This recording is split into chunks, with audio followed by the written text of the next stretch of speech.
In this video, I will show you how to schedule WhatsApp messages on your Android phone. Let's get started. First, open the Google Play Store on your phone. Now, search for an app called Eskedit. This app helps you schedule messages. Install the app and open it. Now, sign up using your email or log in. Next, tap the plus icon at the bottom right and select WhatsApp.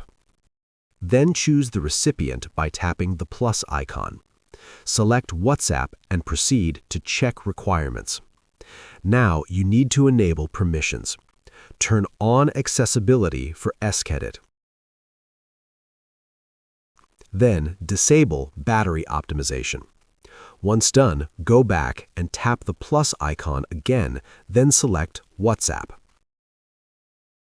Choose your contact. Type your message and add a title if you want. You can also attach files if needed. Now set the date and time for your message. You can also choose repeat options. Finally, tap the tick icon in the top right. That's it. Your message is now scheduled.